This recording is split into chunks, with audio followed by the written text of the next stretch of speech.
제가 우리 교회 맨 처음에 와서 이제 예배 한번 참여해 본 게 39살 때입니다.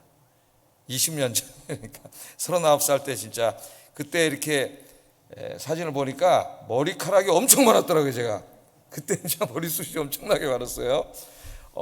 그때 이제 왔는데 그때 이제 1세대 장로님들, 제가 이제 올 때 청빙에 이제 관여했던 1세대 장로님들이 정영식 장로님이 은퇴하시면 다 은퇴하십니다. 이제 다 은퇴하시고 또 그 이후에 장로님이 되신 분 중에서 첫 번째로 은퇴하시는 장로님이 이제 우리 또 정한배 장로님이세요. 그래서 제가 이제 와가지고 39에 와서 이제 이렇게 장로님들을 만나니까 저보다 한 20년 연배가 위이신 장로님들부터 계셨고, 연령 차이가 제일 안 나는 장로님이 이제 정영식 장로님이셨어요. 그때 저하고 띠동갑입니다. 장로님하고 딱 띠동갑이고 제 은퇴할 날이 딱 12년 남은 거예요. 그러니까 띠동갑이고 그 외에 저보다 뭐 한참 이제 큰 형님 뻘 되시는 장로님들하고 목회를 했는데, 이제 어느덧 이제 이분들이 다 한 분 한 분 은퇴해 가시고 새로 되시는 장로님들이 이제 저보다 동생이에요. 세 분이 이제 장로님이 저보다 동생이 됐습니다. 동생 장로님들. 굉장히 좀 낯설어요. 동생 장로님은 낯설고 형님 장로님들하고 제가 이제 계속 목회를 해왔는데 은퇴를 하시니까 굉장히 좀 이렇게 약간 좀 마음이 이상하더라고요. 지난주에 정영식 장로님이 안 들어오셨어요. 셀프 은퇴를 하셔가지고 지난 당일까지 오시라 그랬는데 정한배 장로님 오셨고 이제 은퇴를 하신다 그러니까는 좀 뭔가 이렇게 인생이 좀 이렇게 쓸쓸한 기분이 좀 들더라고. 물론 저하고는 제 연세가 많이 차이 나시니까 먼저 은퇴하시는 거죠. 뭐 우리 교회법에는 목사도 뭐 교회 장로님 비롯한 모든 직분자들 또 교회 직원들 다 70세 이상은 할 수 없습니다. 교회 헌법이 그렇게 돼 있기 때문에 하나님이 그렇게 정해 놓으셨어요. 그래서 아무도 할 수가 없어요. 제가 아무리 뭐 2세 3세까지 하고 싶어도 단 하루도 더 못해요. 교회법으로. 그래서 우리 장로님들도 다 은퇴를 하시고 우리 권사님들도 이제 또 70이 되시면 다 은퇴를 하시죠. 그래서 은퇴식을 해드리고 그렇게 하는데, 이제 이렇게 은퇴를 하니까 동생 장로님들은 굉장히 낯설고 한참 저보다 이제 형님들하고 우리 정한배 장로님도 저보다 한 10년 11년 위신가 장로님이 그러실 거예요 아마 저보다. 그죠? 장로님 7순이시니까 한 살 어리시고 한 1년 좀 일찍 은퇴하시는 거예요. 두 분이 한 2, 3년 전부터 조기 은퇴하시겠다고 계속 찾아오시는데 제가 은퇴하지 말라고 계속 밀었어요. 밀어가지고 하여튼 참 은혜입니다. 또 딴 데 같으면 좀 오래된 장로님들 목사가 힘들어갖고 은퇴한다는 건 아이고 잘 됐다 얼른 은퇴 이렇게 했는데 제가 계속 못하게 하셨는데 장로님들이 이번에 뭐 이제 정 장로님은 이제 꽉 찼고 정한배 장로님 1년이 남으셨는데도 이제 이렇게 은퇴를 하셔서 그렇게 됐어요. 그래서 제 생각에 이렇게 찬송하는데 찬송을 들으면서 은혜도 되고 좀 이렇게 좀 인생이 뭐랄까, 인생이 좀 호망하다 그런 걸 느끼지 않을까 그런 생각이 듭니다. 저는 아직 이제 12년 후에 이때를 맞이하게 되는데 그 은퇴할 때 되면 상당히 그 좀 인생이 호망하게 느껴질 것 같아요. 이제 뭐 하고 살지? 그런 생각이 좀 들 것 같아서 지금부터 저도 이제 기도하면서 은퇴 후에는 뭘 할까 이런 생각을 하고 있습니다. 우리 장로님들 은퇴하시고도 요새 뭐 건강하셔가지고 두 분이 이렇게 이제 이 인간의 육체적인 이 건강으로만 보면은 뭐 한 10년 더 하셔도 될 만큼 두 분이 다 건강하세요. 굉장히 건강하신데 뭐 이제 시무장로직에서는 은퇴하시지만은 하나님이 세우신 또 장로님으로서 교회를 위해 걱정하고 염려하고 기도하시고 성도들을 돌보고 이런 돌봄 장로님으로서 주님 오시는 날까지 또 전도하시고 이런 일에 더 힘써 주시기를 주의 이름으로 축복합니다. 우리 박수 한번 쳐드리겠습니다.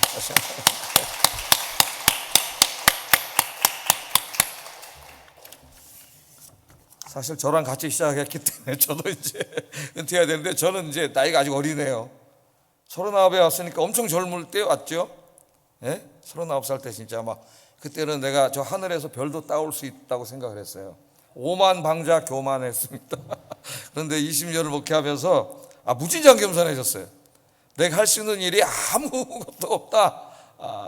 점점 깨닫고 있습니다. 점점 모든 게 하나님의 은혜다. 그걸 깨닫게 돼요.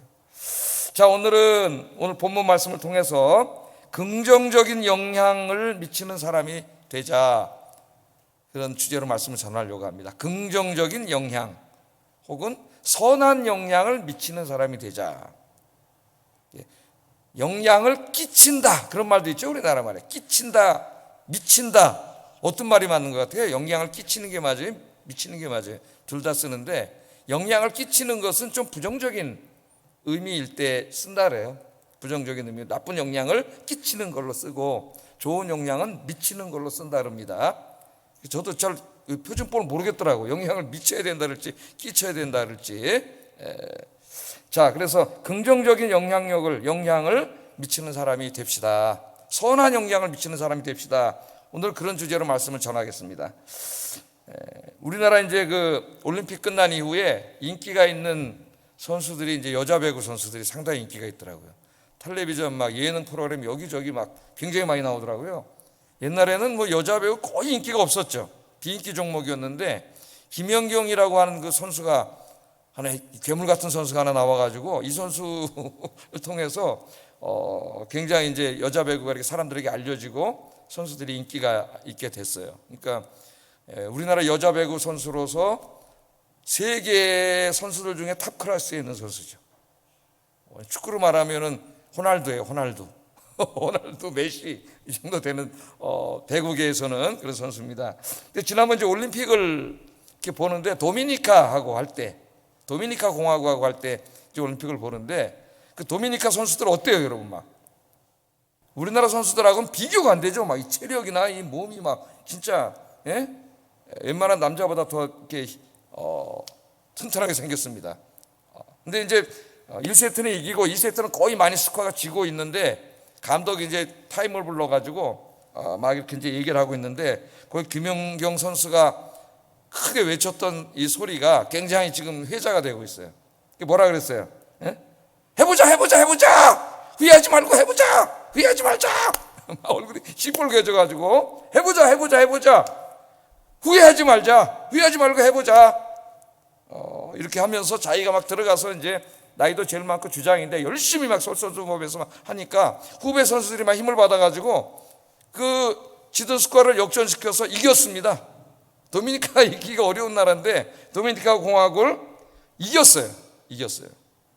그래서 제가 이제 이 프로를 보면서 야, 한 사람의 그 영향이 대단하다.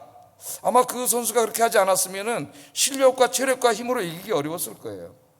그러니까 이제 경기가 끝나고 한 선수, 후배 선수가 말하기를 상대 선수들을 보면서 그런 생각을 했대. 야, 우리가 저 사람들을 이길 수 있을까?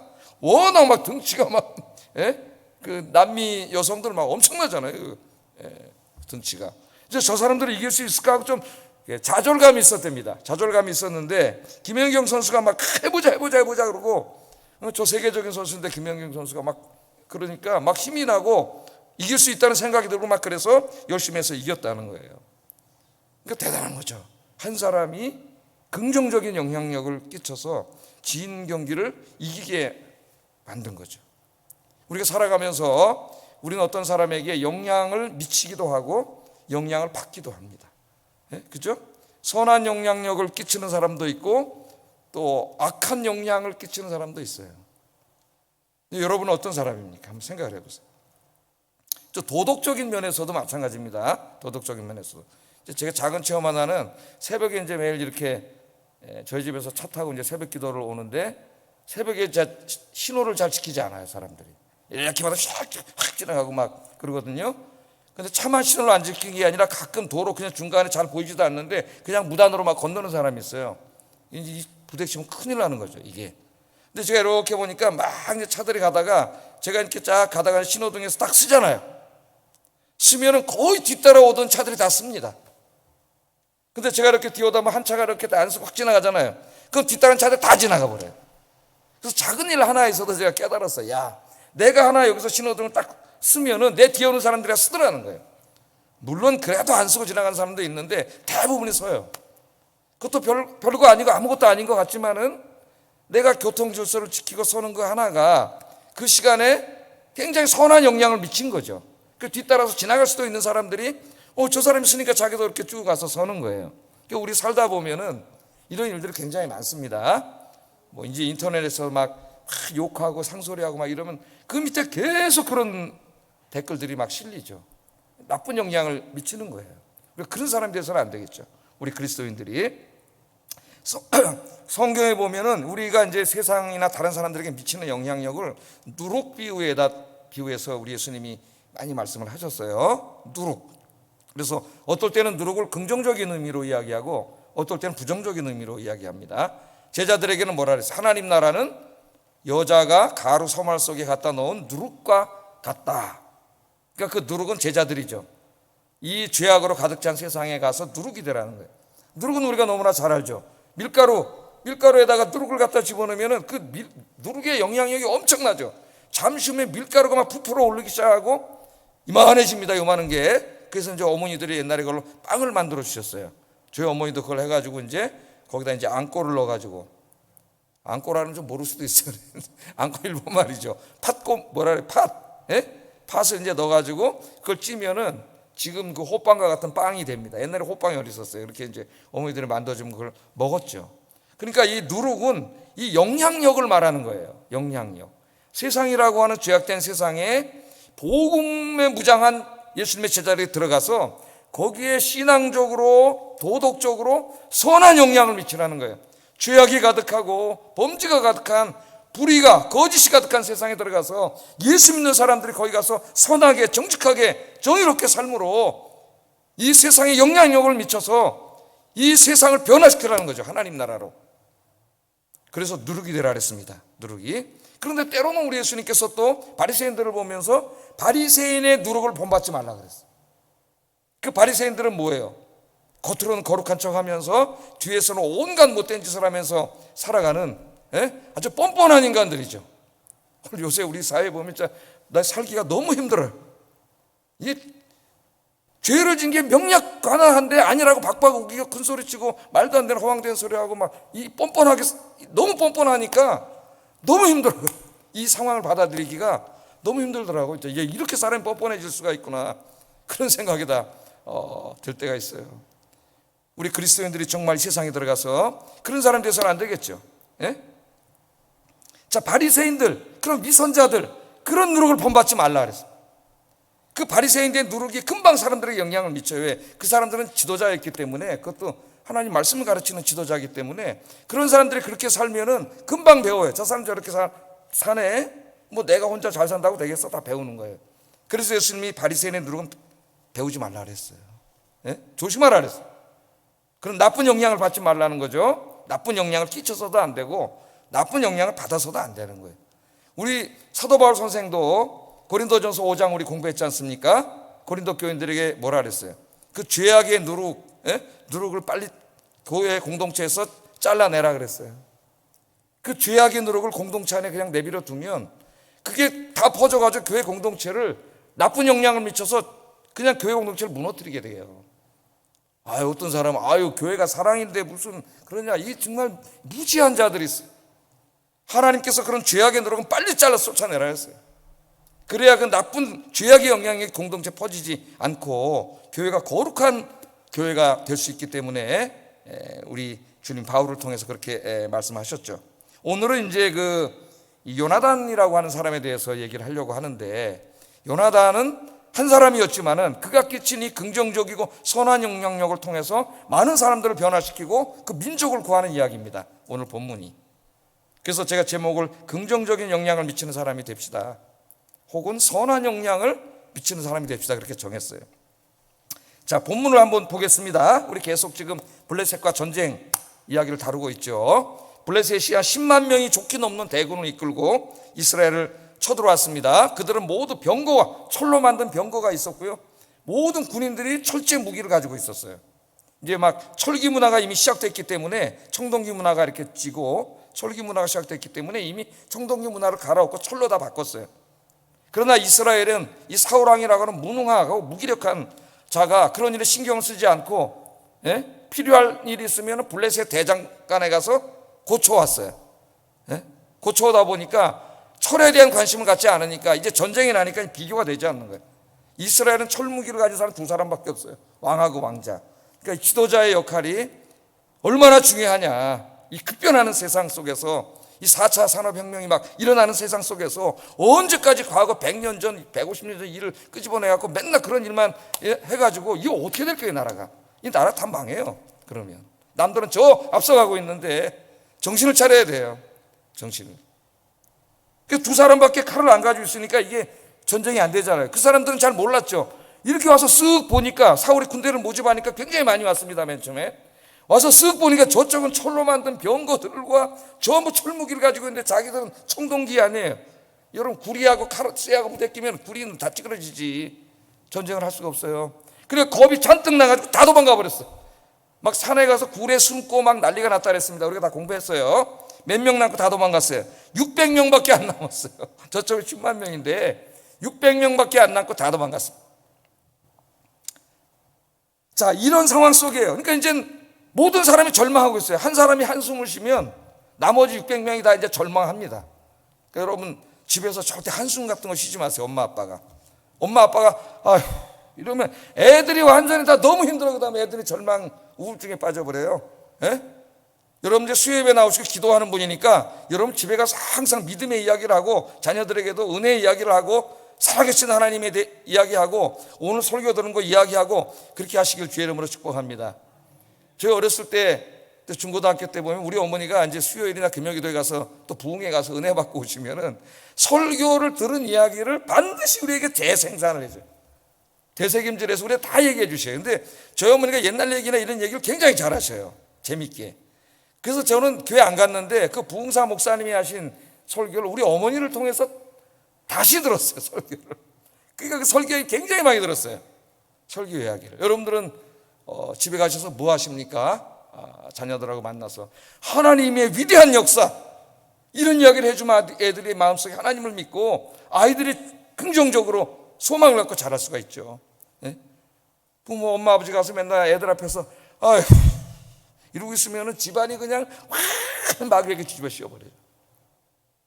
여러분 오늘부터 그런 거 절대 하지 마세요. 다 절망하고 자자로 한숨 푹푹 쉬고 있는데 요나단 한 사람이 일어난 거 아닙니까 여러분? 예? 요나단 한 사람이 자기 병사를 데리고 블레셋 진으로 가서 싸웠잖아요. 하나님이 우리와 함께 계시면 이길 수 있다. 예? 하나님의 구원은 사람의 수에 달리지 않았다. 사람의 수가 많고 적으면 달리지 않았어. 하나님이 도와주시면 이기는 거야. 이런 믿음을 가지고 요나단이 자기 부관 병사와 함께 블레셋 진에 올라가서 하나님을 믿고 싸웠습니다. 이 두 사람이 블레셋에 들어가서 싸울 때 놀라운 일이 벌어집니다. 놀라운 일이. 그걸 한번 좀 오늘 살펴보겠어요. 하나님께서 첫 번째 어떻게 하셨어요? 블레셋 진영에 있는 그 땅을 흔들어 놓으셨어요. 그날 그 땅에 지진이 일어나리라고 누가 생각을 했겠습니까 여러분? 두 명이 가서 10만 명하고 싸워. 맨 처음에 20명을 죽였어요. 그래 20명을 죽였는데 그 다음에 어떻게 할 거예요? 거기서 죽을 수밖에 없죠. 그런데 두 사람이 하나님을 의지하고 믿음으로 들어갔더니 싸우는 동안에 하나님이 지축을 흔들어 버렸다 그랬잖아요. 땅이 흔들려서 지진이 났어요. 여러분 오늘 말씀 지난주에 읽었던 말씀인데 15절 하반절에 보면 땅도 진동하였으니 이는 큰 떨림이 있더라. 그러니까 믿음의 사람들이 하나님을 의지하고 믿음으로 역사하면은 하나님이 뭐 땅을 흔들든지 바다를 가르든지 하나님이 알아서 하시는 거예요. 믿음의 사람들이 기도하면서 하나님 의지하고 나가면 우리 눈에는 이거 어떻게 될 수가 없는 거죠. 그건 우리 생각이고 하나님이 알아서 하셔요. 어떤 사람은 하나님이 하실 일을 자기가 하려고 그러는 사람이 있어요. 그러니까 맨날 걱정하는 거야. 이게 될까? 다 불가능한데 꽉 막혔는데 그런 걸 왜 걱정해?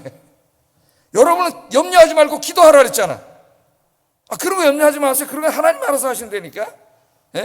내가 뭐 하나님 하는 일을 할 거예요? 우리가 할 수 있는 일이 몇 개나 있어요. 그건 다 하나님이 하시는 일이에요. 우리는 그냥 하나님 의지하고 믿음으로 기도하면 돼요.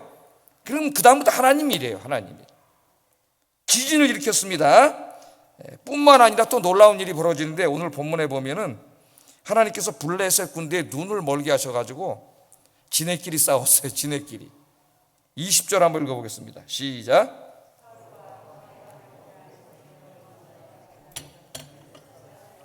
블레셋 사람들이 각각 칼로 자기의 동무들을 침으로 크게 혼란하였더라. 블레셋 사람들이 어떻게 했어요? 자기들끼리 싸웠다고 해요. 자기들끼리. 이제 군대 가면은 남자들 이제 밤에 야간에 전투가 많이 벌어지는데 야간에는 보이지가 않습니다. 잘 피하가 식별이 안 되기 때문에 아군과 적군을 구별할 수 있는 비표를 달고 나가요. 군인들이 그 우리 편인지를 알아야 되잖아요. 안 그러면 깜깜한데 누군지 몰라 막 그냥 아군끼리 싸워서 서로 죽이는 경우가 비일비재해요. 전쟁에서 비표를 달고 또 이제 암고라고 암호를 만들어 갖고 매일 암호가 바뀌어요. 암호가 그렇게 해서 이렇게 전쟁을 합니다. 자, 근데 여기는 뭐 밤인지 낮인지 모르지만 밤은 아니었던 것 같아요 보니까. 그런데 이 하나님께서 눈을 멀게 하셔가지고 이 사람들이 눈이 헷가닥 해가지고 이렇게 보니까 다 자기는 아군인데 적군으로 보인 거예요. 적군으로. 그러니까 자기네들끼리 싸운 거예요. 지금 요나단하고 병사 한 명 갔는데 10만 명하고 어떻게 싸워요? 근데 갑자기 자기들끼리 막 싸우는 거예요. 자기들끼리. 여러분 성경에 보면은 하나님이 이 이스라엘의 대적들, 그러니까 하나님 백성들의 대적들의 눈을 멀게 하신 사건이 있습니다. 이제 비슷한 사건이 나오는데 그게 열왕기하 6장에 나오죠. 그 유명한 이야기죠. 열왕기하 6장에 이제 엘리사하고 게하시하고 도단성에 있었는데 그 내용은 여러분이 잘 아시죠. 하여튼 하나님이 엘리사에게 다 가르쳐 주셨어요. 저쪽 아람 왕이 자기 신하들하고 침대에 몰래 숨어가지고 문 잠가놓고 하는 작전까지도 다 하나님이 보시고 엘리사에게 다 알려줘서 엘리사가 왕한테 가서 가르쳐줘가지고 거기 매복 쓰고 있다가 다 이기니까 이 아람 왕이 맨 처음에는 자기 안에 스파이가 있는 줄 알았어요. 우리 안에 이 스파이가 있다. 이거 우리가 침실에서 몰래 한 얘기인데 어떻게 다 하냐. 그랬더니 신하들 그게 아니고 왕이요. 저 나라에는 엘리사라고 하는 하나님의 사람이 있는데 저 사람이 왕의 침실에서 왕이 속삭이는 소리까지 다 합니다. 다 합니다. 네? 그랬더니 이 아람 왕이 그놈 새끼 잡아 죽이자. 그럼 우리가 이길 거 아니냐. 그리고 정보원을 풀어서 어디 나봤더니 엘리사하고 그 종 게하시하고 도단성에 있다고 하는 소식을 듣게 되고 이 아람 연합군의 군대를 모아가지고 새카맣게 쳐들어왔어요. 도단성을 그냥 몇 겹으로 포위했잖아요. 아침에 게하시가 이제 눈을 뜨고 바깥에 나가 성문을 딱 보니까 깜짝 놀라버렸어요. 밤새도록 그냥 아람 군대가 와가지고 빠져나갈 구멍이 없이 새카맣게 둘렀죠. 그때 게하시 깜짝 놀라서 선생님 우리 이제 죽게 생겼습니다. 꼼짝없이. 예? 믿음 없는 사람은 항상 뭐만 봐요? 눈으로 보이는 것만 보잖아요. 그러니까 죽을 일밖에 더 있어요. 눈으로만 보는데 눈 뜨고 본다고 장님이 아닌 게 아니에요. 영적인 장님들이 있어요. 영적인 장님들. 그러니까 엘리사가 기도를 통해서 게하시의 눈을 뜨게 했잖아요. 그러니까 그 장님되었던 이 믿음의 눈이 확 열리니까 뭐가 보여요? 하나님의 불말과 불병거가 도단성을 지키고 있었습니다. 할렐루야. 여러분과 하나님이 함께 계시잖아요. 아까 우리 찬송 불렀죠? 나의 등 뒤에서 나와 함께 계시는 하나님. 여러분 늘 이렇게 느끼고 사십니까? 이 믿음을 가지고 살면 두려움과 불안이 사라진다 그랬죠. 하나님이 나와 함께 계심. 그 믿음이 사라지면 이제 무섭고 두렵고 슬프고 우울하고 온갖 정신적인 고통이 다 찾아와요. 인생이 무너져요. 믿음이 무너지면 모든 인생이 다 무너지는 겁니다. 불말과 불경과 다 지키고 있는 거예요. 그 다음에 딱 보니까 어떻게 해요? 아람 군대들이 날이 새니까 이제 엘리사를 잡으려고 성으로 막 내려오고 있는데 엘리사가 기도를 합니다. 뭐라 기도를 했느냐? 한번 보겠어요. 말씀을. 열왕기상 6장 18절 읽어보겠습니다. 16, 18절 시작.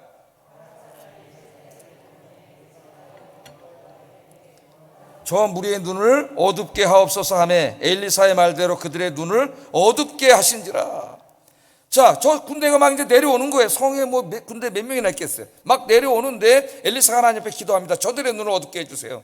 그랬더니 하나님이 그들의 눈을 어둡게 했어요. 갑자기 아무것도 안 보이는 거예요. 그 많은 군사가 오면 뭐예요? 앞이 안 보이는데 아무것도 안 보여요. 하나님 눈을 멀게 하셨어요.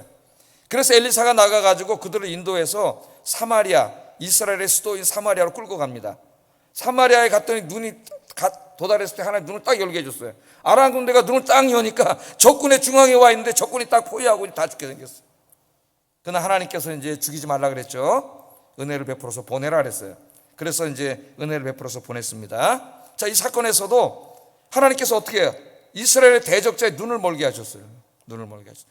그러니까 우리는 저 군대만 보면은 절망인 거죠. 절망인 거예요. 그리고 우리의 능력만 바라보면은 할 수 있는 게 없는 거예요.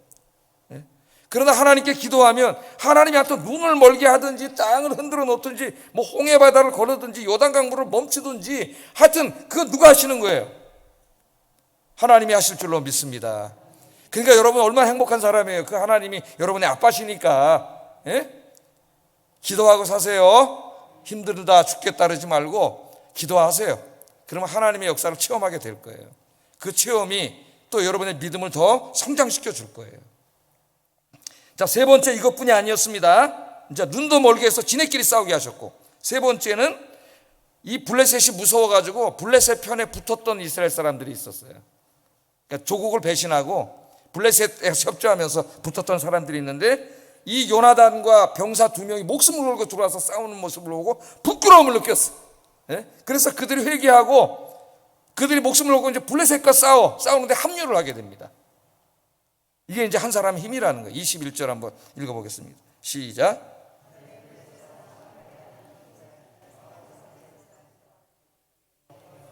그들이 돌이켜 사울과 요나단과 함께한 이스라엘 사람과 어떻게 했어요?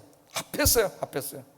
부끄러운 얘기지만 나라와 민족을 배신하고 블레셋 틈에 목숨 하나 부지하겠다고 가 있었는데, 그 요나단 왕자와 병사 둘이 목숨을 걸고 들어와서 싸우는 모습을 볼 때 부끄러움을 확 느낀 거죠. 그때 막 땅도 진동하고 그러니까 이 사람들 어떻게 했어요? 회개하고 자기 민족에게 돌아서 블레셋과 싸워서 그들이 이제 여기 합세했습니다.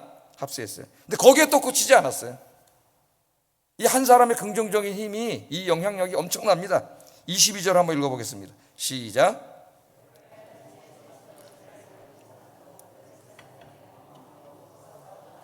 그들을 추격하였더라. 이번엔 누가 돌아왔어요? 블레셋 사람들 군대를 보고 무서워가지고 저 산으로 도망쳤던 사람들이 부끄러움을 느끼고 다 돌아와가지고 이제는 요나단과 그 왕자가 싸워서 막 역사 일어나는 걸 보고 부끄러움을 느끼고 도망갔던 사람들이 다 돌아와서 여기에 합류를 한 거죠. 그러니까 막 군대 수가 이제 엄청나게 늘어난 거예요. 맨 처음에 2명이 가서 싸웠는데 이 2명의 이 엄청난 이 긍정적인 영향력이 이스라엘 전 사람들에게 이 영향을 미친 거예요. 그래서 그들이 다 와서 군대가 돼가지고 이제 싸워서 이 전쟁에서 큰 승리를 하게 됩니다. 여러분, 이 엄청난 역사가 어디에서 시작됐어요? 요나단 한 사람에게서 시작됐다니까요. 한 사람의 이런 긍정적인 힘, 긍정적인 믿음의 힘이 이스라엘 전체를 변화시키고 완전히 질 수밖에 없는 전쟁을 이기게 하고 다 망하려고 하는 나라를 구한 거예요. 이게 바로 한 사람이 미치는 믿음의 선한 영향력입니다. 우리는 여기서 믿음이 있는 한 사람의 이 영향력이 얼마나 큰가, 그것을 우리가 배우게 됩니다. 그래서 오늘 우리 하나님 앞에 기도해야 되겠어요. 저와 여러분이 바로 요나단과 같은 한 사람이 되게 해주세요.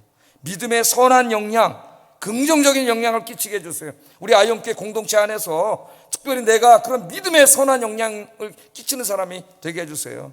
내가 이렇게 예배드리는 나의 모습을 보고 그동안 예배 안 드리던 많은 사람들이 예배드리는 역사가 일어나게 해주세요. 내가 이렇게 열심히 기도함으로, 나 혼자라도 기도함으로 내 기도하는 모습을 보고 많은 성도들이 기도하는 자리에 나오게 하는 선한 영향을 미치는 사람이 되게 해주세요.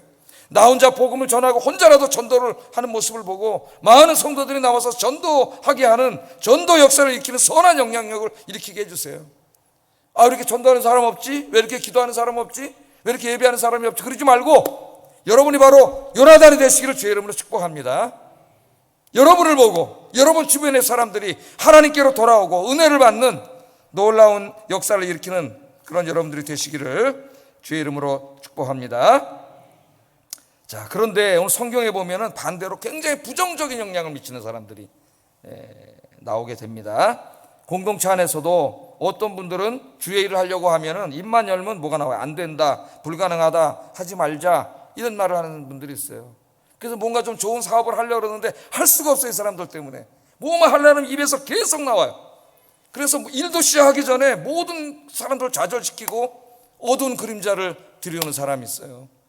우리가 그런 사람이 돼서는 안 됩니다, 여러분. 내 입 하나가 하나님의 엄청난 일이 일어나는 걸 다 막을 수가 있어요. 큰 죄예요.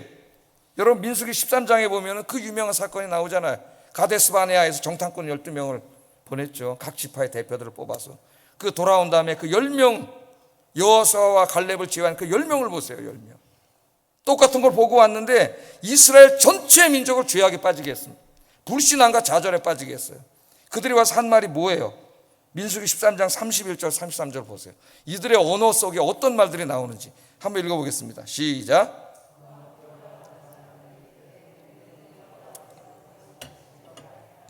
그들은 우리보다 강하니라 하고 이스라엘 자손 앞에서 그 정탐한 땅을 악평하여 이르되 우리가 두루다니며 정탐한 땅은 그 거주민들을 삼키는 땅이요 거기서 본 모든 백성은 장대한 자들이며 거기서 네피림 후손인 아낙 자손의 거인들을 보았나니 우리는 스스로 보기에도 메뚜기 같으니 그들이 보기에도 그와 같을 것이니라. 자, 뭐라 그래요 여기에? 능히 올라가서 그 백성을 치지 못하리라. 벌써 하기도 전에 하나님 능히 올라가서 치라 했는데 치지 못하리라. 벌써 모든 사람을 확 좌절시키는 말을 하는 거예요. 이 부정적인 말을. 그 다음에 또 뭐라 그래요? 하나님이 주신다고 한 그 젖과 꿀이 흐르는 땅을 악평했다 그랬어. 악평. 악평을 하고 또 뭐라 그래요? 우리는 그들 보기에 메뚜기 새끼밖에 안 됩니다. 이렇게 해가지고 온 이스라엘 백성들을 하나님을 불신앙하게 하고 좌절하게 하는 죄를 짓게 했습니다. 죄를 짓게. 그래서 이들이 결국은 약속의 땅에 못 들어가요. 그런데 여호수아와 갈렙은 어떻게 했어요? 여호수아와 갈렙은 똑같은 것을 보고 왔지만 한번 이 사람들 한번 뭐라고 말했는지 한번 읽어보겠습니다. 민수기 14장 6절 9절 한번 읽어보겠습니다. 시작.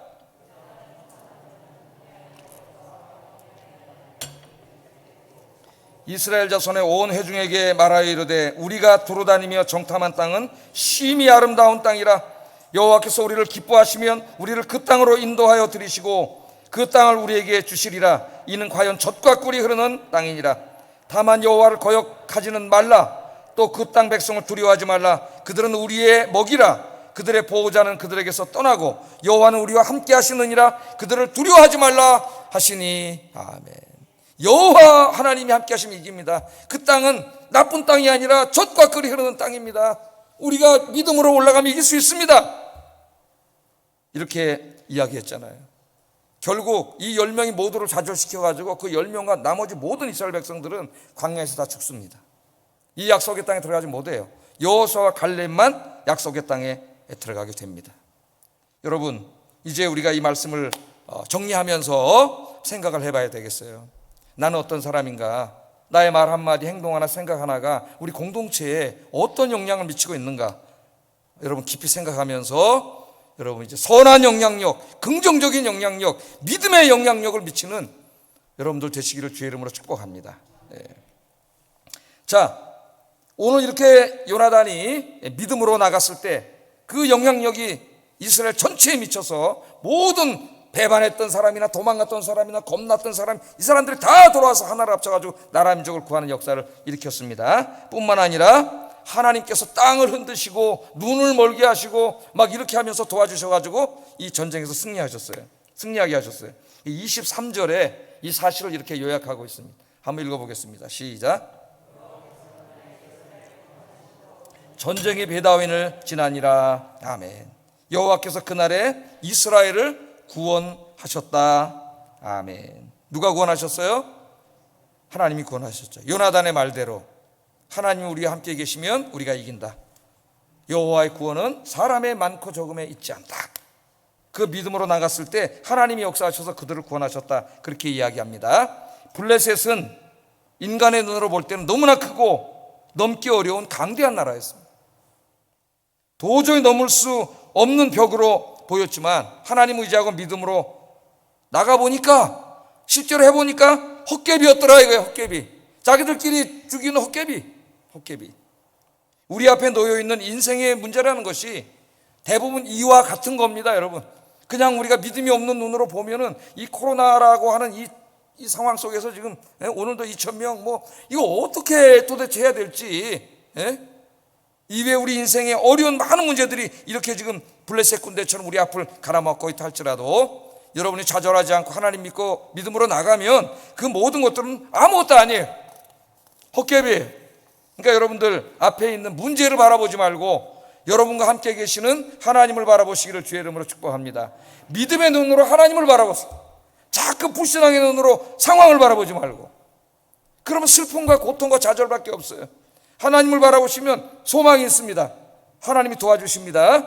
하나님은 하나님의 방식으로 다 도와주셔요. 그래서 여러분, 남은 인생 아무리 힘들어도 요나단처럼 믿음으로 주님 의지하고 사시기를 주의 이름으로 축복합니다. 이 아름다운 날, 이 즐거운 날, 모두가 믿음으로 나가는 이 날, 정말 요나단과 대조되는 한심한 사람이 한 사람 아직까지 여기 나오고 있어요. 그 사람이 누구냐면 사울 왕입니다. 요나단의 아버지인 사울 왕이에요. 사울 왕. 자, 사울이 멀리서 이렇게 바라보니까 블레셋 진영에 굉장히 막 소란스럽고 막 싸우고 막 이런 거 모습이 보였습니다. 그래서 제사장 아이야에게 명합니다. 명하면서 뭐라 그러냐면은 하나님의 궤를 가져오라고 명령을 해요. 18절 한번 보겠습니다. 시작. 자, 이 말씀 잘 보세요. 하나님의 궤를 이리로 가지고 오라. 하나님의 궤를 이리 가지고 오라. 그 하나님의 궤는 언약궤를 말하는 거죠. 법궤를 말하는 겁니다.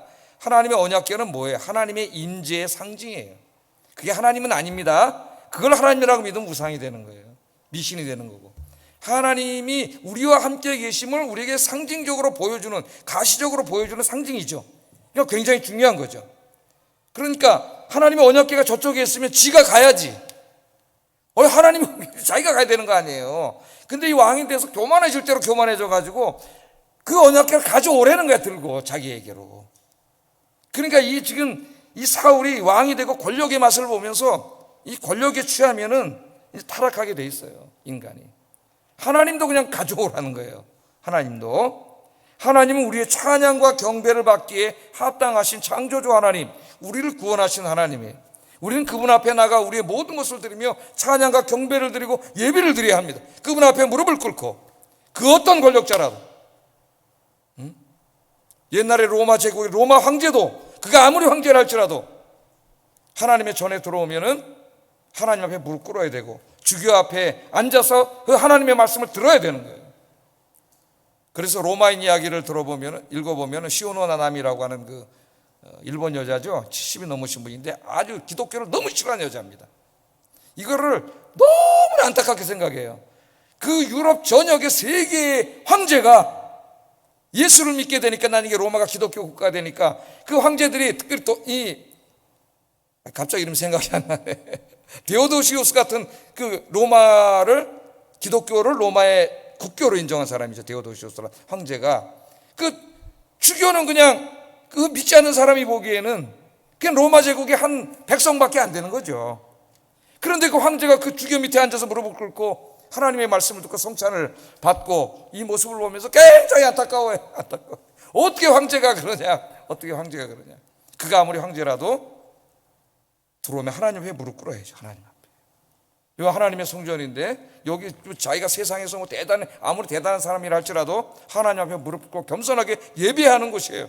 여기는 우리는 하나님 앞에 다 어린아이와 같은 거죠. 그런데 이 사울왕이 왕이 되고 권력을 가지니까 교만해져 가지고 하나님의 언약궤를 가져오라래, 일로 가져오라고. 이런 교만을 행하고 있습니다. 여러분, 우리의 신앙은, 정말 하나님을 사랑하는 신앙은 하나님을 찬양하고 경배하고 예배하는 것으로 나타나야 돼요. 하나님의 은혜를 체험한 사람은 그 삶이 예배로 나타납니다. 예배. 그래서 우리의 모든 회복이 예배의 자리의 회복으로 시작돼요. 은혜를 받고 하나님께 감사하는 마음이 생기면 그 다음에 자꾸 교회 가고 싶은 마음이 생깁니다. 기도하고 싶고 예배드리고 싶고 섬기고 싶고 전도하고 싶고, 그 은혜가 회복되는 거예요. 이제 은혜를 잊어버리면 자꾸 이제 모이는 시간을 줄여요, 스스로가. 나중에는 다 줄여고 주일밖에 안 나와. 이런 사람이 그때 주일도 이제 격주로 나오고. 이 예배의 기쁨과 감격이 있다는 것은 그것이 바로 내가 하나님과 깊은 관계를 맺고 있는 은혜 가운데 있다는 것을 우리에게 보여주는 거예요. 이 하나님을 예배하고 찬양하는 것이 우리 인생의 가장 중요한 일이 되기를, 즐거운 일이 되기를 주의 이름으로 축복합니다. 기도하겠습니다. 자, 두 가지만 생각하면서 기도하겠습니다. 요나단처럼, 여호수아와 갈렙처럼 교회 안에서 믿음에 선한 영향을 미치는 사람이 되게 하소서. 기도하세요. 예배, 기도, 전도, 봉사 모든 부분에 선한 영향을 미치는 사람이 되게 해달라고. 두 번째, 우리의 인생의 문제가 아무리 태산같이 크다고 할지라도 좌절하지 않고 하나님을 의지하고 기도하는 삶을 살게 하소서. 기도하겠습니다.